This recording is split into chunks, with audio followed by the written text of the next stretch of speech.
Hello, everyone, and welcome to another episode of Security Confidential. I'm Rory. Today, our guest is Erika Carrara. Erika is an influential, strategic, business focused, and highly accomplished C suite executive. She's accomplished many things, such as being a CISO, Director of Information Technology, penetration tester, and IT security specialist. Erika is also a veteran of the United States Army and mentor. She's currently the CISO of Wabtec Corporation. Hey, Erika, nice to be. Yeah, thank you for joining us. thank you for having me on your show. Absolutely. So, first question for you: how did you really start your career in cybersecurity? Was it something that you fell into during the military, or did you go in with that mindset or that goal? No, it is a non-traditional path to cybersecurity. So I served as a military police officer in the United States Army, and when I was medically retired, I went and got a job on White Sands Missile Range as in the DoD space as a government service employee. Mm-hmm.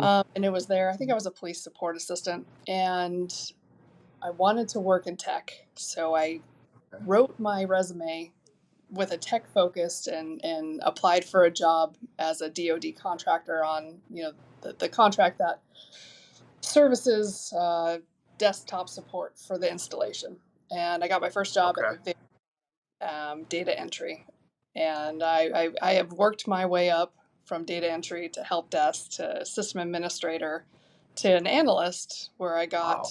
got selected to come back over to the DoD side, and that's when they were performing information assurance Okay. activities, and that is now called. Gotcha. sorry, Wow. sorry for the long path, but No, that's awesome. I mean, that's incredible to go from MP, not really anything about cyber involvement, and then all the way to where you are now and all those stops in between. I mean, that's incredible. It really is. there are aspects of physical security that have helped me in my career in Hmm. cybersecurity. So, piggybacking and social engineering and gaining access to areas that Yep. should be restricted. So there are certain things that have helped from that physical security space that have translated well in my career. Oh, absolutely, absolutely. That makes. I mean, I think it makes a lot of sense. I know it. Those two things, when you're looking at it, especially from the position you're in now, I feel like you have to come at it from both a physical security and a cybersecurity perspective. Yeah, I agree. Very cool.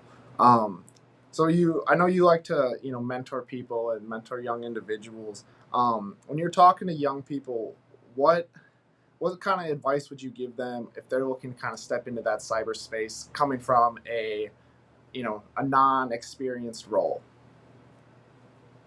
Well, that's kind of the sweet spot is everybody has a different perspective, how they grew up, how they view the world, the different types of jobs they have. So m- my my message for them is don't be the one to tell you no. Hmm. Go ahead and try because your unique perspective is necessary to have a robust cybersecurity practice in any organization.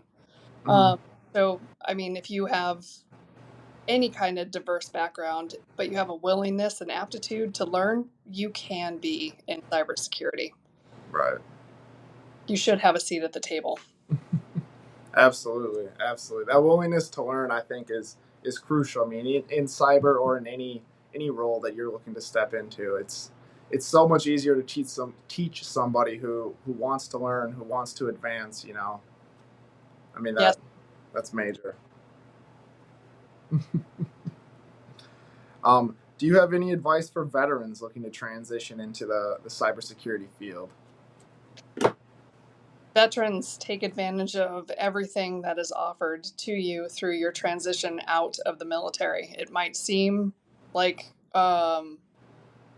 it's not going to be valuable, but everything is as valuable as the effort you put into it. So use those transition programs. There are a multitude of programs for veterans to get free training through any kind of technology out there. Mhm. So big tech firms have programs for you to like VetForce with Salesforce. Fortinet, AWS. Microsoft just started a program to get vets into security. So there is a veteran focus because we've already proved that we have the ability to be trained. We're loyal. We thrive on camaraderie. We are the people that you want to build teams that are strong. Mm-hmm. So we have all these soft skills that corporate entities are starting to look and go, wow, we should help them onboard. Right. So Right. um, but the biggest thing for veterans is go on LinkedIn. You get 1 year free with LinkedIn. Subscribe to it. Find people that have the titles that you want, that you think you want, and ask them to connect. They might not become a mentor. They might. Mm-hmm. They might even become a sponsor of you in the space. But align yourself with the people that you think you want to be, and Yeah. they're the blueprint for that. Absolutely. Yeah. I think that's awesome. That's great advice. I know. I see a lot of people on LinkedIn all the time who, even if you really don't know that person, just growing your connection because you never know who might also know that person, or how those relationships are going to pan out. Yeah. So, you have a lot of experience with cybersecurity as well as mergers and acquisitions. How do you see cybersecurity fitting into the due diligence process when a company is looking at a new acquisition? So, yeah, I do have a lot of experience in mergers and acquisitions, and from that experience, it's sad to see that security is a bolt-on, an afterthought. It's not, you know, built into the process. So, it's having the conversations before the next merger or acquisition of the criteria that you want in the process, because there's a lot of cost that is associated with technical debt Mm-hmm. that you're going to inherit. You need to be aware of it so that it can become part of the negotiation. So, pretty close to upfront, you want to read in security and have a process already there to assess not just technical debt, but the security posture. Right. Technical debt is a big part of that security posture, but nonetheless, it doesn't matter the size of the organization. It's going to be an issue, especially Right. when about big ERPs, your financial systems, and Mm-hmm. it's good just to work with the existing program to make sure that there's security criteria, there's buy-in to put that security criteria in there, Mm-hmm. and at the appropriate phases. Yeah. Yeah. No, that makes a lot of sense. I think the term you used, technical debt. I think that's a fantastic term. Um, it's an oversight with a lot of companies when they're going and you're looking at all the traditional things that come along with acquiring new assets, acquiring you know employees, all that stuff. But what kind of cybersecurity do they have in place? What does their infrastructure look like, and how much are you going to have to invest in that to bolster that position up to what you want? It's it can be a lot more than you originally would have thought. It definitely is, and that's the other thing. It's you're bringing this into your environment, into your network, and Hmm. just it can't be a part of everyday business. You really need to know um, what you're accepting, Right.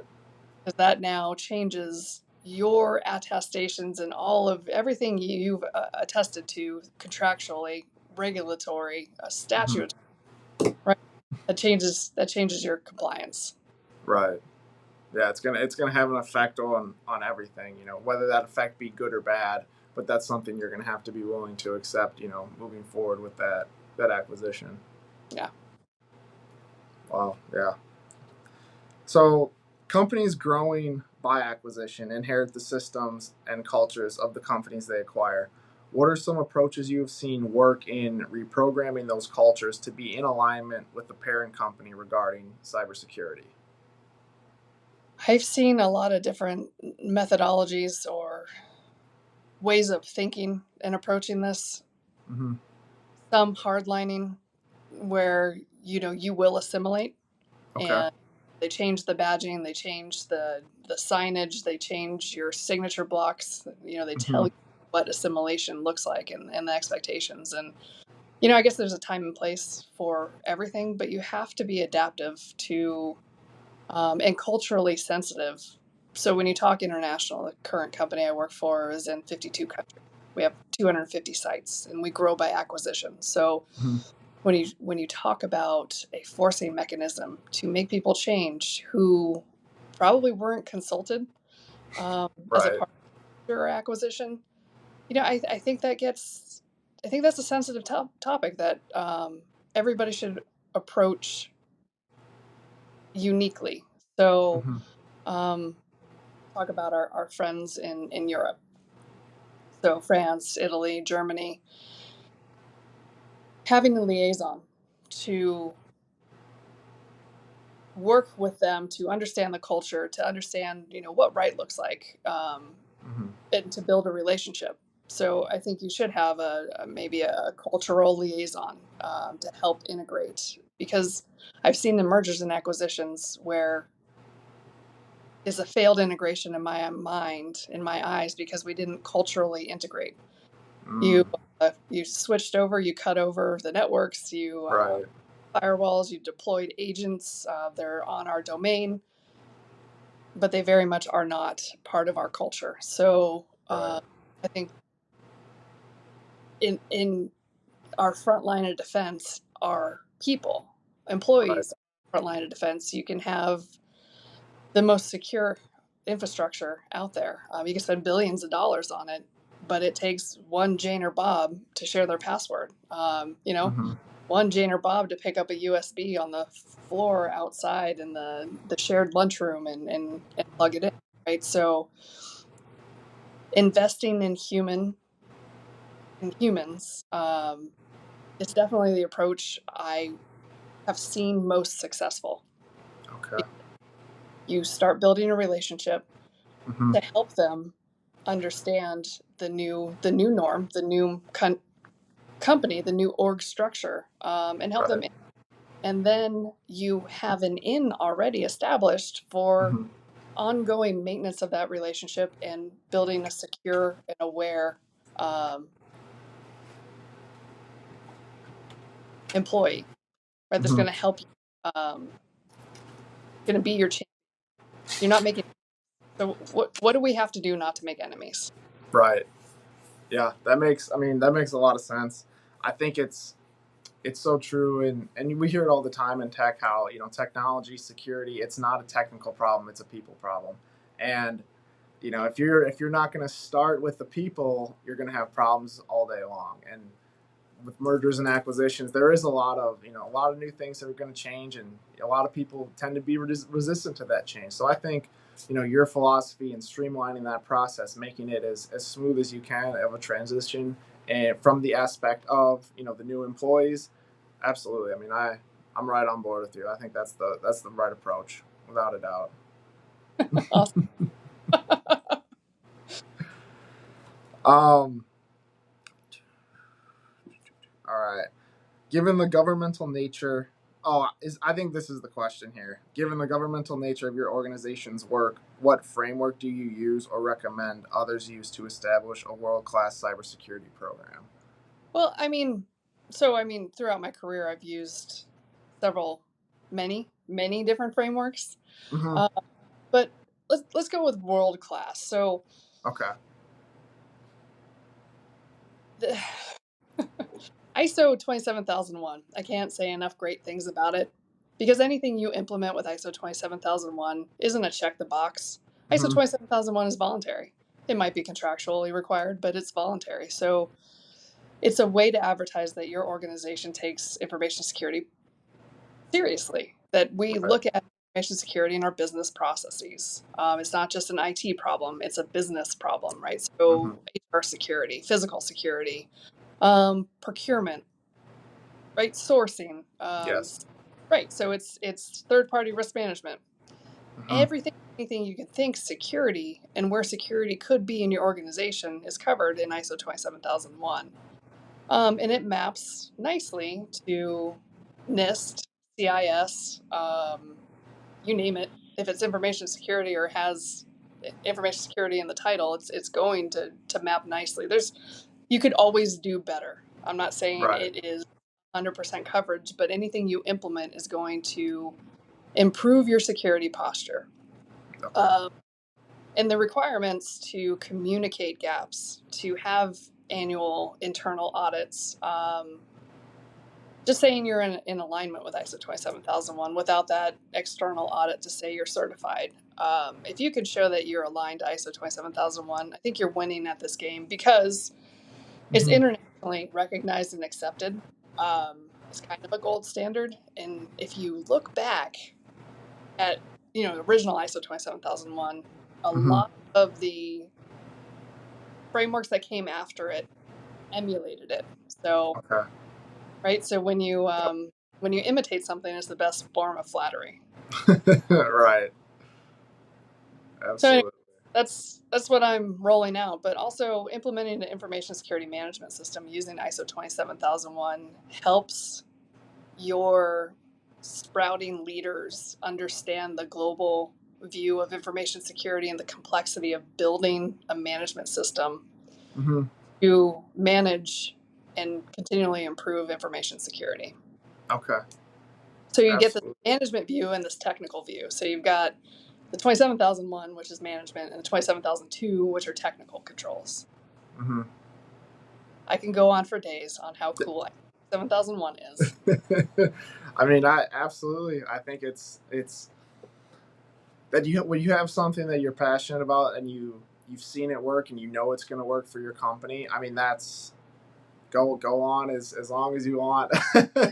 you know, when if you were talking to someone who is in that small business market and they're looking to kind of get their company, their organization, whatever, aligned with some kind of security framework, how crucial would you say it is that they check all the boxes, or if they just kind of take a little of this and a little of that and they throw it together and now they have a framework? What are your thoughts on that? Sure. I mean, it's you're a small business. Look at CIS. So you can also use the ISO 27001 as a maturity model. You don't need to go big. You don't need to spend a lot of money. Industry best practices, but scoped to your needs, and that's ISO 27001 is interpretive. It's Okay. what does right look like at different levels. It's not a robust prescriptive framework like NIST 853. But CIS, your foundational, you should have the first 5 CIS controls, no matter who you are. If you have a computer deployed, your asset management, configuration management, vulnerability management, and identity and access control, right? Right. That should just be the primary. That is, if you ever want to do anything and build a security program, you need to have those 5 in place. Otherwise, it's a house of cards. If you don't know what you have, you can't secure it, right? If you Yep. don't know access, it's not secure. It's true. And if you're not doing the first 2, you're scanning, but you can't ever remediate because you don't know what you have or who has access to it. So, right, do it right if you're going to do it. Yeah.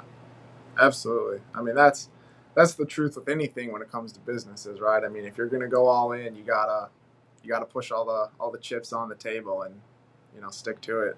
Especially with cybersecurity and the whole, it's so fast and it's so everything I mean, I don't know where I'm going with this right now, but it's if you're gonna really hone in on one aspect when you're starting up a business to really secure and to make sure it's airtight, I would say it should be the cybersecurity world, and your all your banking's on there, your networks, everything that you have, your assets, whether that be sales or whatever you do, you probably do something online, and you'd think it'd be the best practice to really secure that up. It's mind blowing. I've been in the space 20 years, and security is still an afterthought. And it's like everything we do is digital. Right. Everything is online. Everything you do is on a computer. So I've always thought I want to work myself out of a job. I think if we hire security savvy people in their individual roles, you need a smaller security organization. But if Right. you failing to do that, your security budget is going to balloon. You're going to need a lot of security practitioners to chase engineers, to chase business analysts, to grovel in front of the board for more Yeah. money. We can't be effective with the staff that we have. However, if you shift that dynamic, like I'm trying to do currently, and put security as a job description in every new job description that's posted, so you're looking for something that is security aware. Not you didn't go to security training, but I'm also going to hold you to your job description that you should be thinking about how you're going to protect the organization and the information that you're allowed to touch in conjunction with your job. So, Right. when you're thinking about small business, everybody wears a bunch of hats. So security should be just hire people that care about their information security, and they're going to care about your information security. Yep. Right? Absolutely. And I think that even all that you could tie this even back to soft skills and why veterans tend to perform better in Fortune 500 companies these days. It's they have those soft skills drilled into them inherently. It's security of what you're doing at work, what you do with your ID, how you carry yourself. It needs to be locked down, and that's something that you definitely get with veterans as well. Yeah, it's crazy. no, it's a fun veteran joke, but unattended, unsecure means it's yours. So, I mean, look at it. Look at cloud containers, unattended, unsecure. Guess what? Everybody has that data that was in that container. So, that principle is universal. Right. Make Absolutely. sure it's attended and secure. I like that. That's a good one. What motivates bad actors in your experience in your sector? I think there's a few different motivations. I think it all comes back to some level of greed, and those that aren't greedy probably bragging rights. Okay.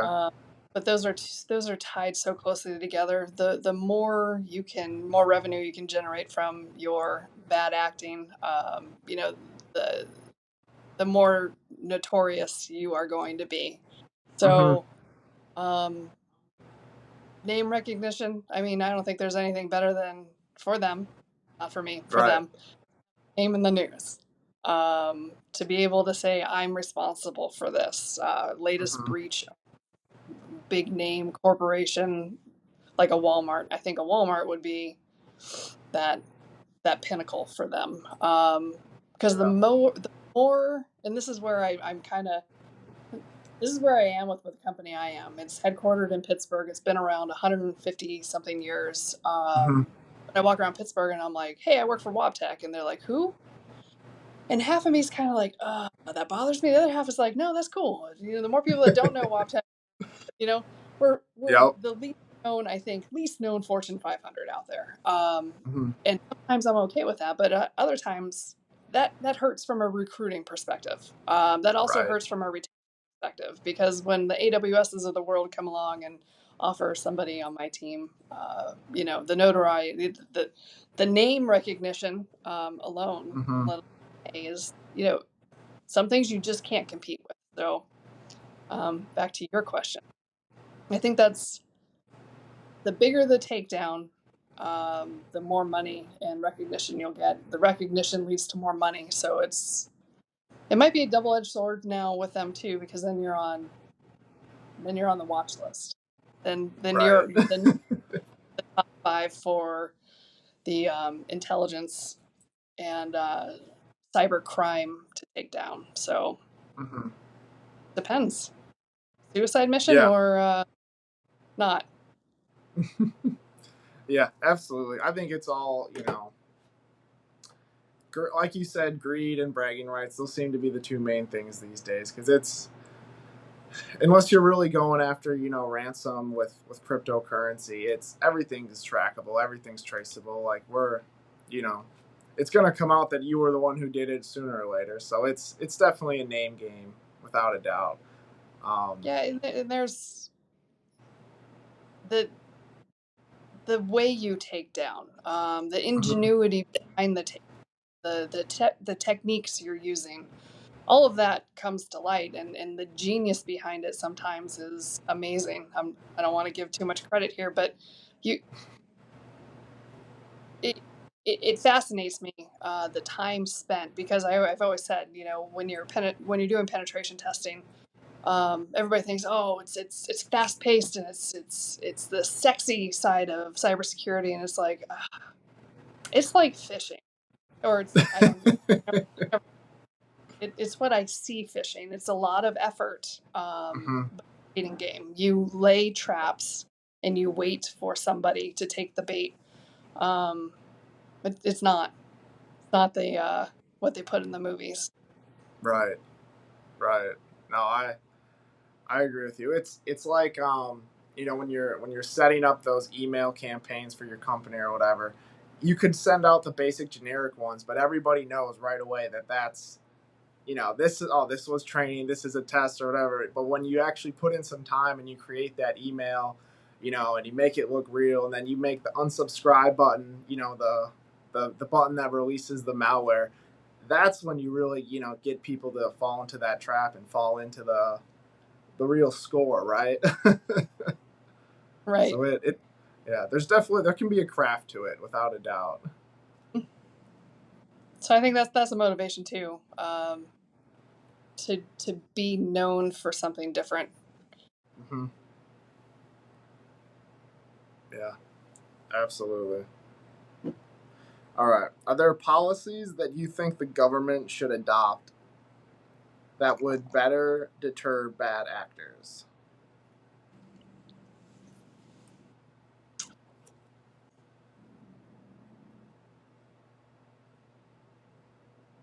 So you have the defense industrial base. You have suppliers to the Department of Defense that are required to adhere to, right, a Hmm. minimum security requirement.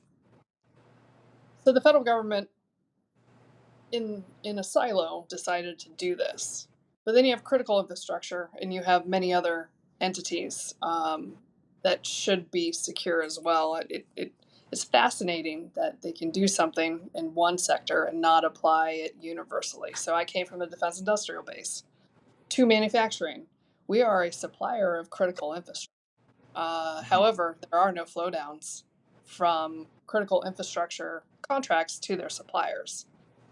That, I think, is a major misstep. If you do something, and I'm not going to say it's done well, CMMC Hmm. has been kind of a snafu. But NIST 800-171, if it wasn't self-attestation, that is information security for non-federal organizations. I think that's relatively good.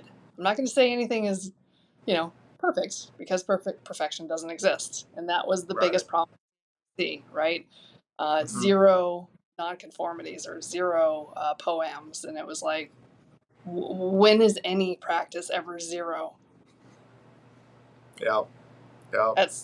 That's when are you 100% saturated on all your security clients on every single asset, on in your organization? Yep. Every computer's patched. Everything's up to date. Right. Right. Um, you're not even sure how you even enforce that. But um,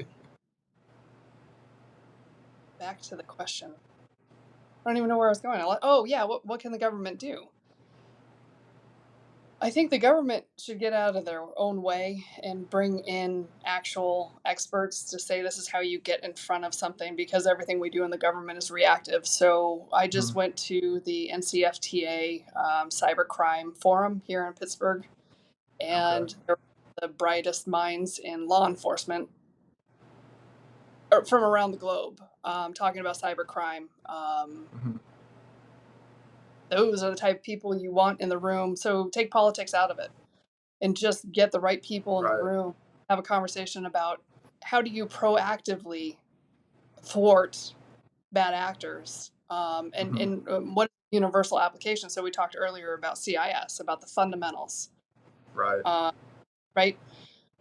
How do we have a framework like that for SMBs through, Fortune 500s to say we're this level, we're level 1, level 2, level 3, because I've got a whole organization of IT that goes, Erika, we agree with your security strategy, but we don't know what right looks like. Exactly. We want to do the right thing, but we don't know what right looks like. So that's kind of the PSA you want the government to put out. This is what correct cyber hygiene looks like.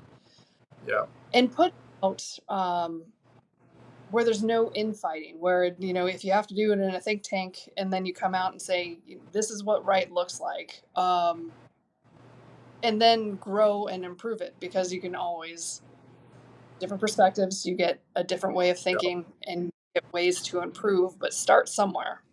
Because then you have universal, hey, this is the United States, or this is NAFTA, or this is, the global cyber posture for Windows 10, Windows 11, Right. Android, iPhone, whatever it is. We can do this. I think that's what we need, because people want to do the right thing. They just don't know what that looks like. Yeah.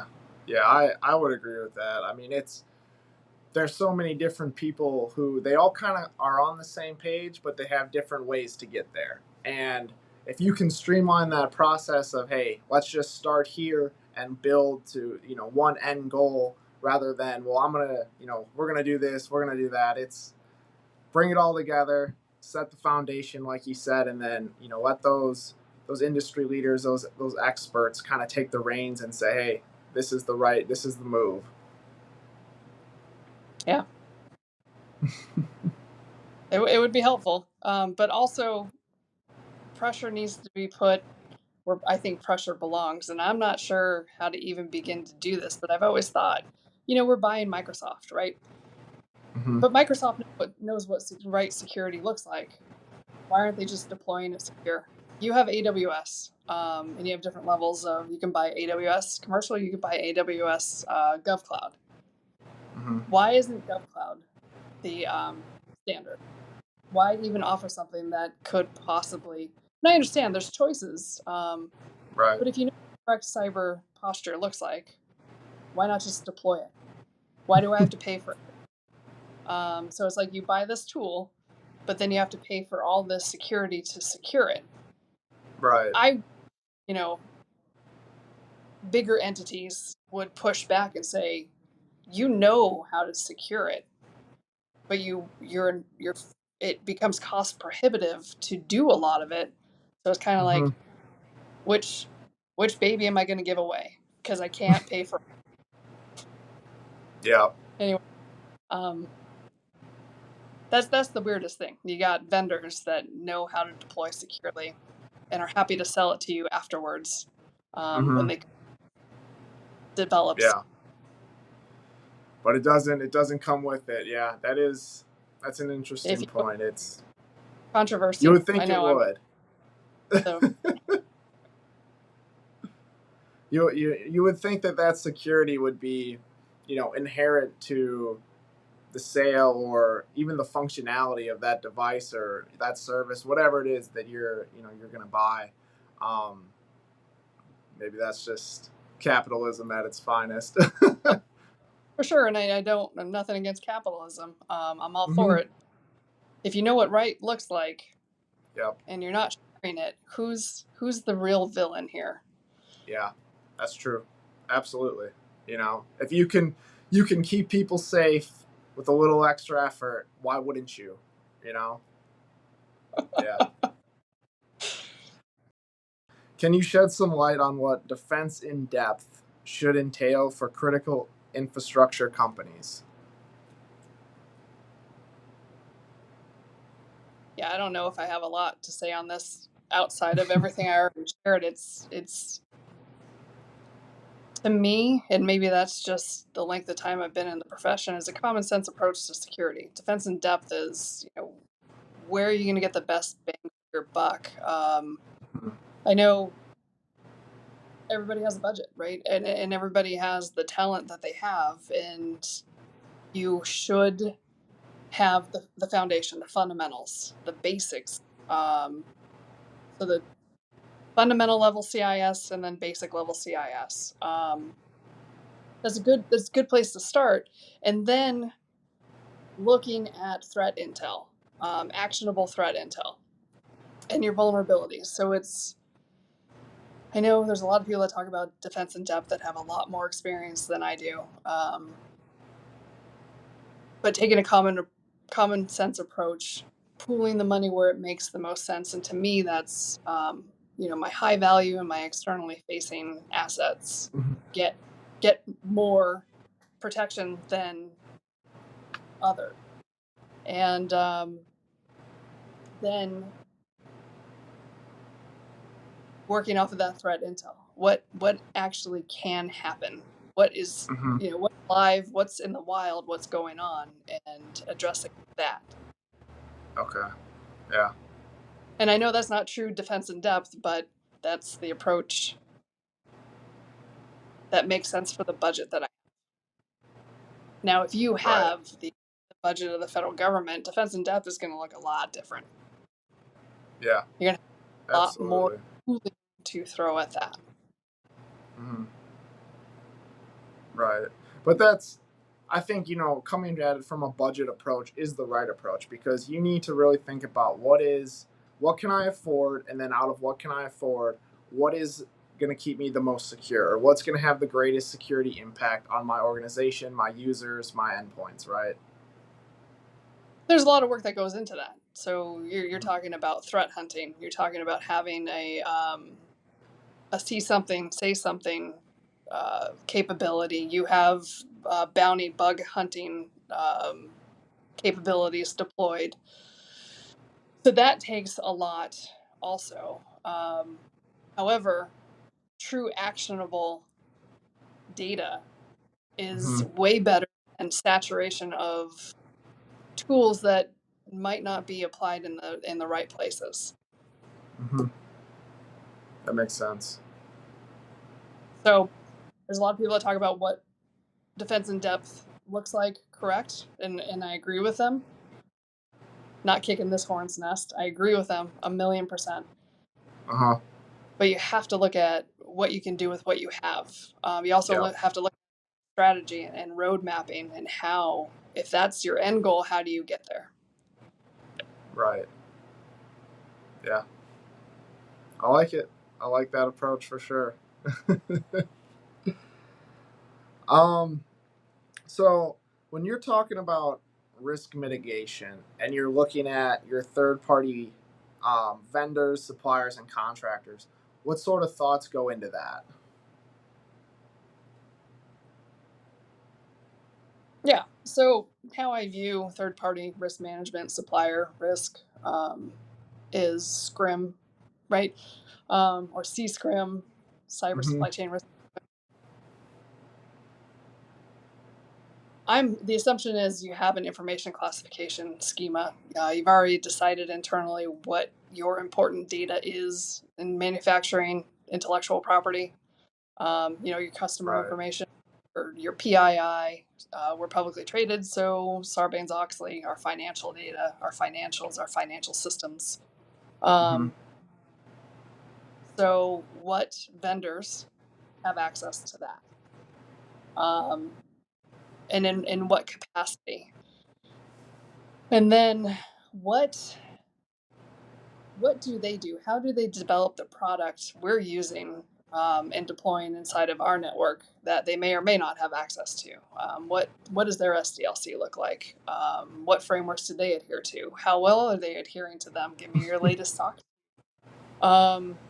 What and SOC 2 tells me what kind of and what level of information security training their practitioners get.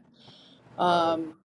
So I guess it's just the due diligence, but knowing what level of assessment you're going to perform based off of the importance of the data that they have access to or the systems you're deploying, using them, have processed or transmitted by.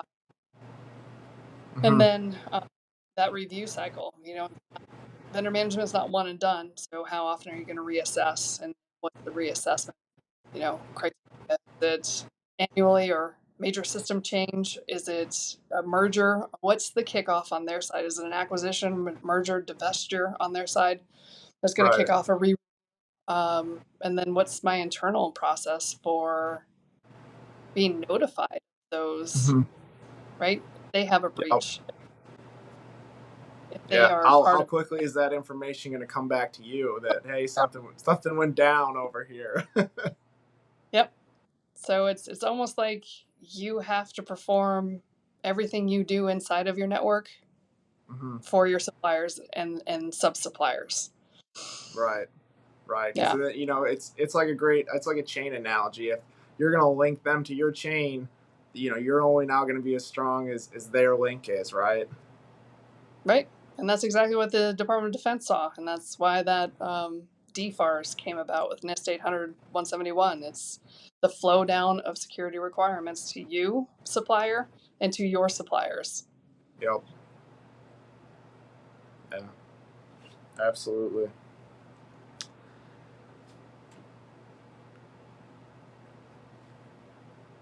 All right.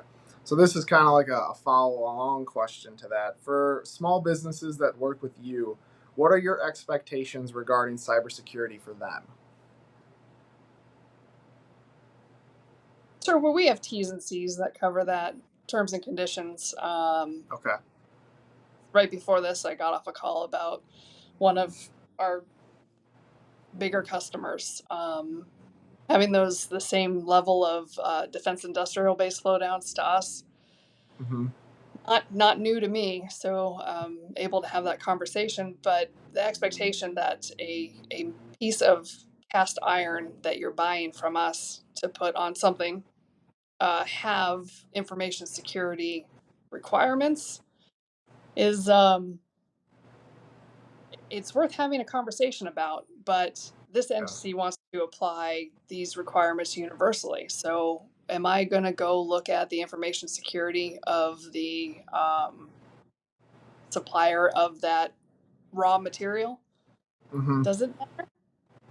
On some levels, yes. So you Right. have to look at what makes sense, that common sense approach again. So if you blanket security and you say you need to do everything and you're hardlining, you're causing small businesses to not want to work with you. Because the easiest thing is just to say, that's crazy.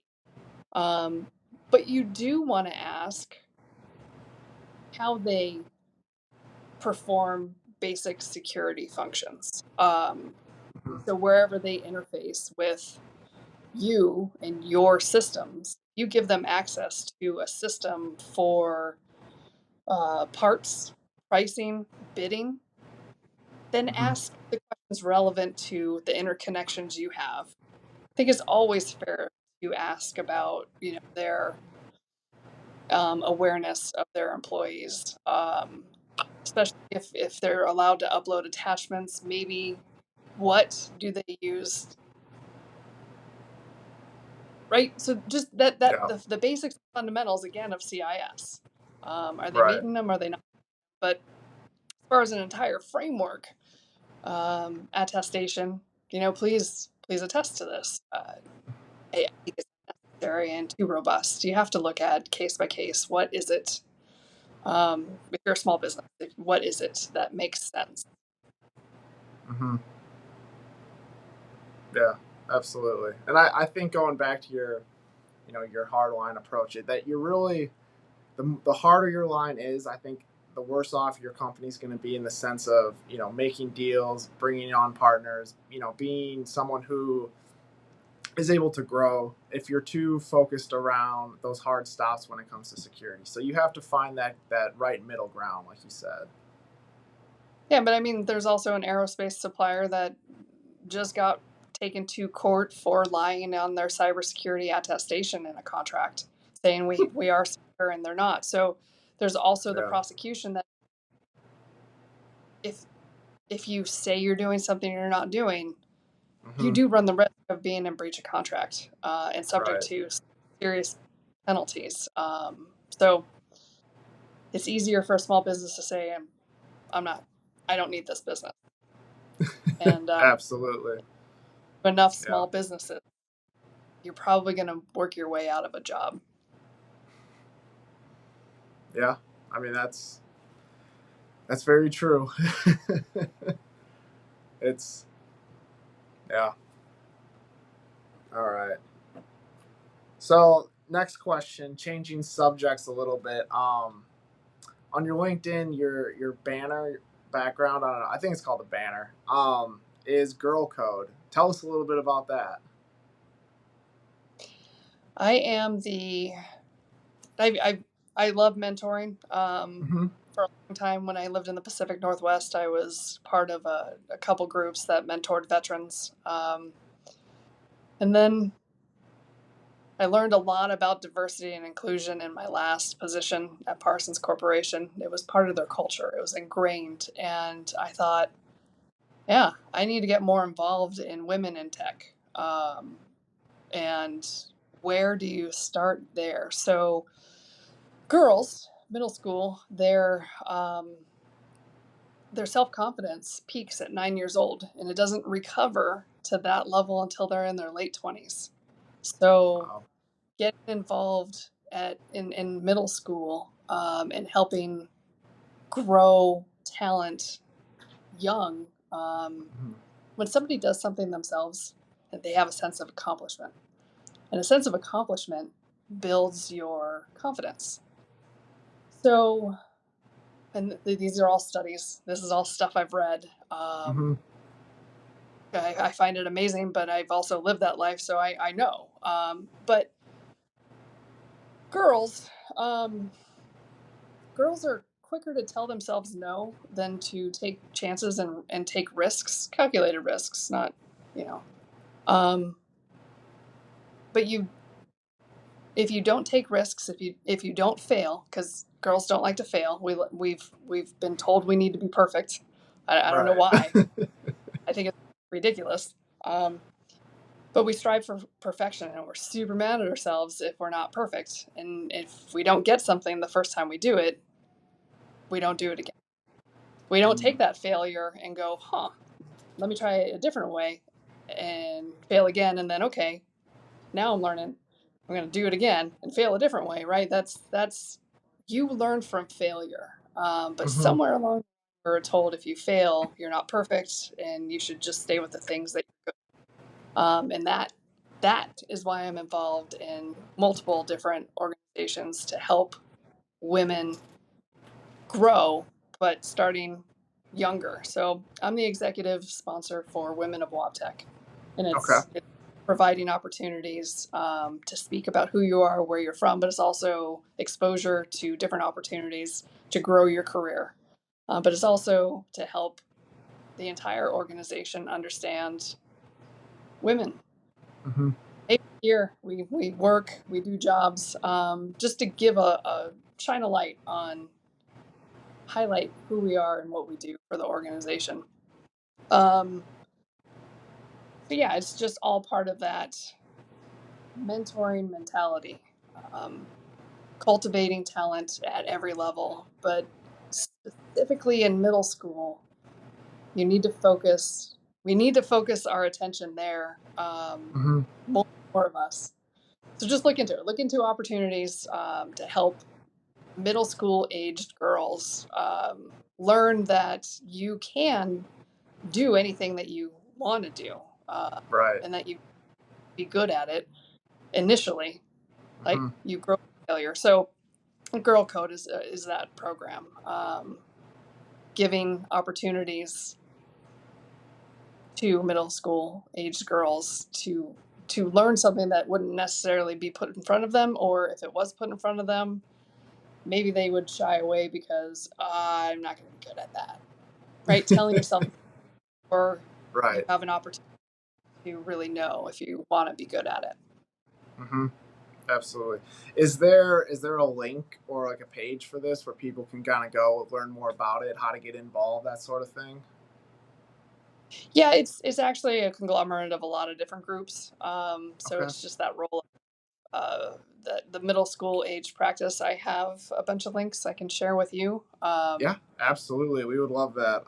We'll put it down below at the bottom of this, and our viewers and Dark Rhino will definitely love to get involved with this kind of thing. I mean, this is awesome stuff. Awesome. Thank you very much. I appreciate it. Yeah, absolutely. So last question for you. Are there any events, resources, books, organizations, anything that you would want to plug into, our listeners, let them, know about, or anything that you think would benefit people to get involved with, cyber related or else?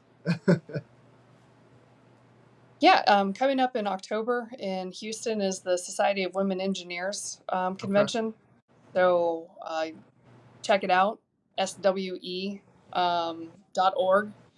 And we are sponsoring some of our engineers to that event. I think I Okay. was selected as well. Very cool. Yeah, and local chapters of Vets in Tech, you can always support by being a sponsor of one of the events. You can support by being, just attending them, actual in-person support. Mm-hmm.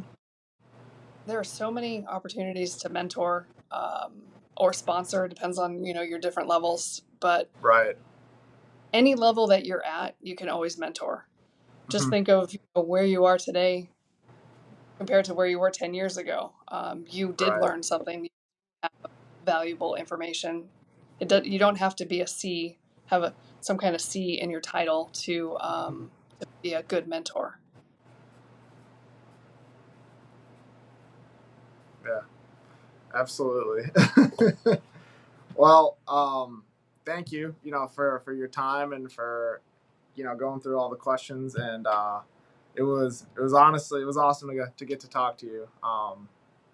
Hey, thank you, You have Rory. a, yeah, you have an incredible story. I mean, I hope mine all turns out like yours one day. I came from the Navy too. I was military police as well. So we got that going. Yeah, that's amazing. Thank you for your service. I don't know if I'm allowed to say this, you can edit it out. I saw your sleeve and I'm like, I know your prior service. So you've got such a good forum here, and you have spoken to so many influential and amazingly powerful people. Hmm. You, you're doing something that I admire. So Well, thank thank you you. for having the show. I love Yeah. your question. You've got great energy, and I wish you all the Thank success in you. the world. Where you want to go? Don't be the one to tell you no. Just do it. Absolutely, absolutely. Well, thank you. I mean, I hope we cross paths again, and I appreciate it. I really do. So thank you. Hey, thank you, Rory. Take care. All right, you as well.